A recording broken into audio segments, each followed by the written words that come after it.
Hey everyone, Ryan back again with another video. And remote's in the way. Check that over there. Yeah, it's still in the shot. A couple weeks ago, maybe 2 weeks ago, the thrift shop that I frequent quite often, actually so often that they now know me by name. I mean, they know my name because when they see me, they know who I am. So anyway, as I was saying before, a few weeks prior, there was a big, like, video game and console donation. I guess there was a school or a learning center or a special needs center that donated all their broken consoles. I'd figured out what happened. It wasn't a dispute. It wasn't like an angry boyfriend-girlfriend thing. It was that they donated all the ones that were broken. I snatched an Xbox, which has the red ring of death, but I think I can reflow it. Along with the Xbox, there was a little tiny Gamecube up on the shelf for $15. I talked them down to $12 because they didn't come with anything. And then for $10, I got a game to test it, which had a memory card inside, and a power brick and a controller. This one is a second generation, so it doesn't have the component out cable. It only has composite on the back.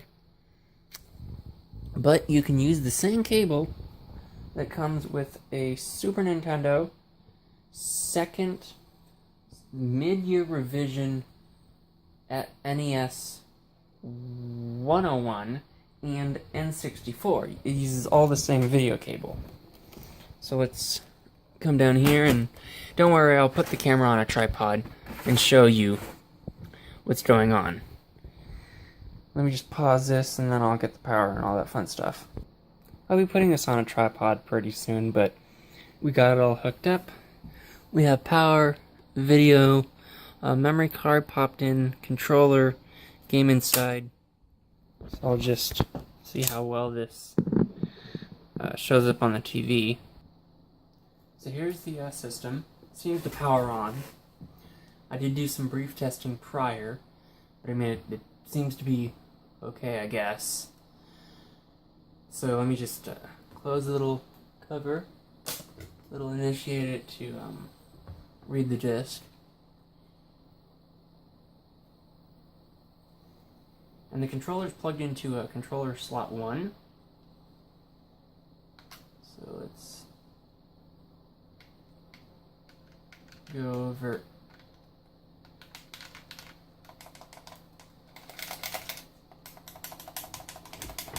Come on. Okay. So let's pop it into controller port 4. Okay, so that seems to be... Okay, so let's press start.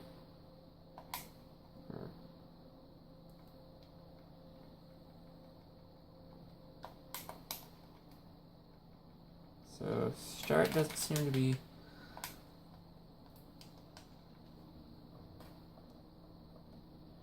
Okay, so controller port, from controller port spot 4, let's go into spot 3. It's prompting us to hit the start button, so you hit the start button.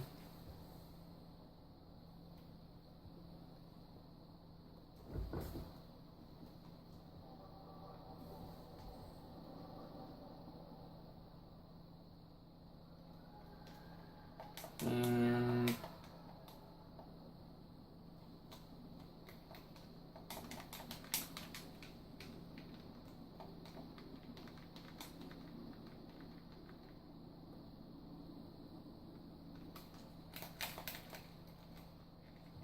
I am pressing the buttons on the controller, and it does not want to start.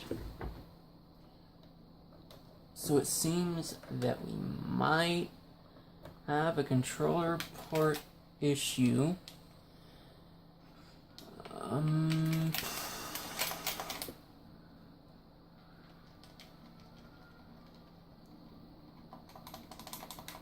Okay. So when I was looking up issues with the Gamecube, the number one issue that typically occurs, and I'll turn the lights back on, that typically occurs is that the main controller board that actually controls the controller input, say that 5 times fast, it's very prone to failure, typically from fall damage and shock damage, or electrostatic or something. And what can occur is the circuitry on it gets damaged, so then it will no longer recognize a random controller. In this case, it's controller 1. But it can occur, where controller 1 works, but 2 and 3 doesn't work, or 1 doesn't work, but 2 and 4 work, or something like that. But basically, it's a failure of the inside mechanism, of the actual circuitry. So, quick tour around the Gamecube. This side is where the fan is. Front side, there are a lot of scratches and scuffs. I don't know if I should just go over this with some silver paint, or just, I was thinking actually of painting it, doing a nice like glossy blue, because it's a 2nd generation, it's not brand new. They're not super rare, but they're kind of going up in price, but it's mine to do with whatever I want, so. But here are the bits. I ordered them from China, and they said they'd come in actually March, and it's February. I ordered them at the beginning of February, and they just arrived today, so that's actually pretty good. And then the next part that I got, which is really well wrapped, is the controller board. I'm trying to do this one hand without destroying it. So it came here, and here is the controller board that we actually have to replace. This is a known good one. So I'm just gonna unrubber band these, grab my tools, and then come back to disassemble this. We might also clean the case to make sure, because it's sort of icky. In order to open Nintendo products, as of, when Nintendo started producing consoles and games, in about 1983 with the Famicom, they decided to use a security bit for actually mid-year 80. So in Japan, the Famicom came out in 83. In 86, it came out in America. So mid-year 86, they switched over to a security bit. And for the cartridges, they use a 3.8 millimeter security bit. Come on. There we go. So they use a 3.8 for the cartridges. That covers the NES, SNES, and N64, because then they changed over to disc-based stuff. But in order to open the consoles, you also need the specialty bit for the screws that they use. Not just for cartridges, but you need it for actually just assembling them. And you need actually a 4.5 millimeter. And it slides right down into this little hole. So I'm going to take my tool, and it's just like a standard socket. And I'm going to undo these 4 screws, and then I'll show you how it actually disassembles. Now we have all of our security head screws out. This is what they look like on the top.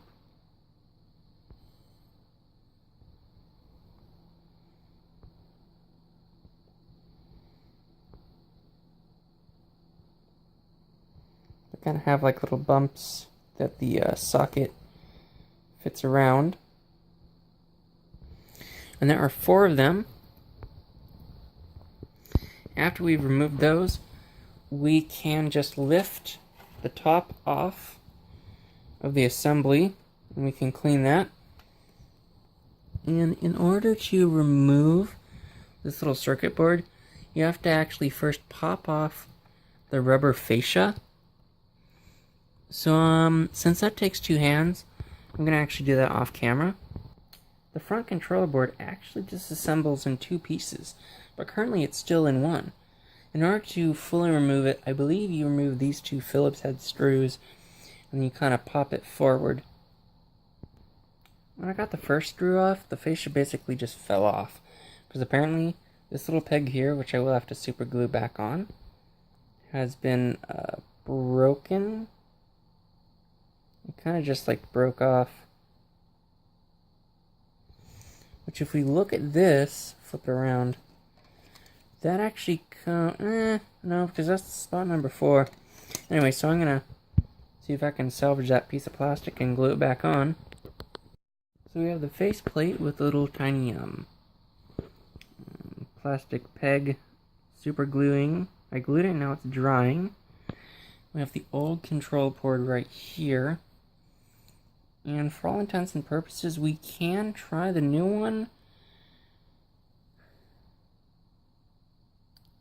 Just to kind of see if it works. I mean, I don't want to break anything, but might as well.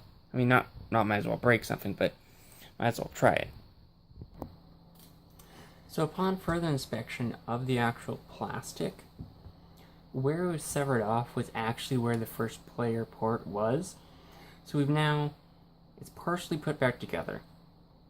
I super glued the little peg, it's holding. I haven't screwed it down yet because the torque would possibly tear the super glue. I put the top shell on so we could have the disc open-close sensor, and so I could have power and reset. And we're now going to reset the system so we can do a cold start. There isn't a memory card installed, but I want to first see if the actual controller port works. I'm actually pretty anxious. So, and here we are at the menu, and let's just see. It works. So we are now, and the date is still current because the actual battery still had a charge. So let's put in some Splinter Cell and have it boot up.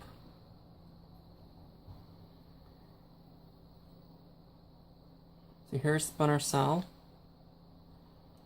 We're going to hit A to confirm. We're pressing the start button. And as you can probably see, here's the controller. It's plugged into first part. Here's the boot up screen. We're going to hit start to skip. It is skipping the intros. It is going to the loading screen. It's reading the disc.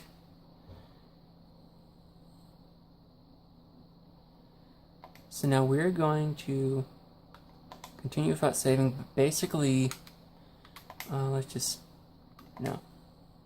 start a mission. I am using the controller. I'm using the controller in player spot 1. And it is working fine. I'll show you the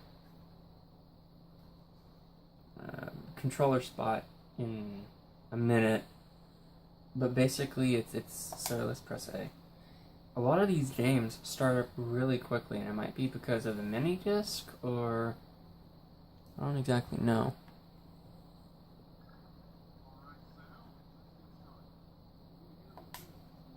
So this isn't really going to be a let's play. So we're moving camera. And I'll show you with the controller moving the camera stick and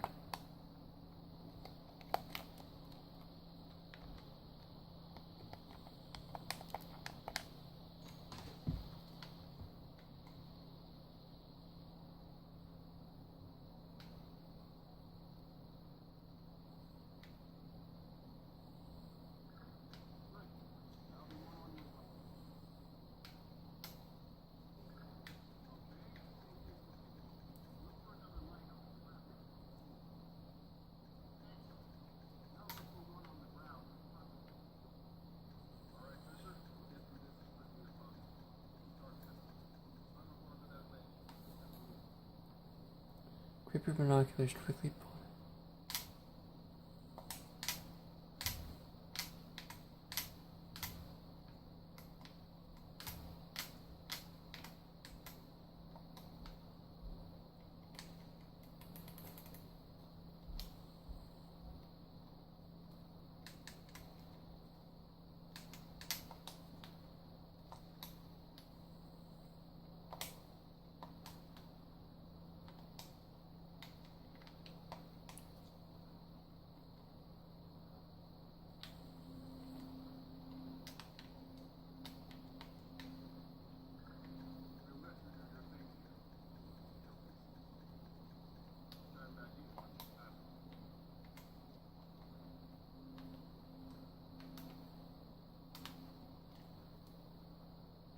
So this isn't really meant to be a let's play, I just really wanted to see if the system was working. So now what I'm going to do next is actually clean the top portion, scrub it down nice, make sure there's no goo or dust or anything, dust out the system, and then put the screws back in, and probably put it back in its storage place.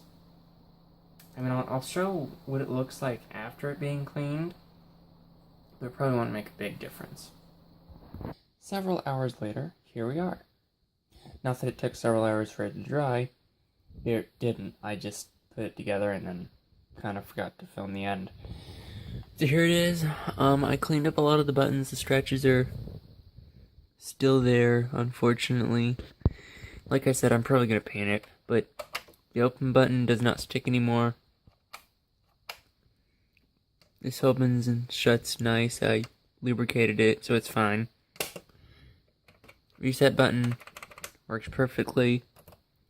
Power button works fine. Controller port works fine. Memory card. I'm gonna check to make sure that the memory card slot still works. It's not really connected to the controllers, but just on the off chance that I mess something up,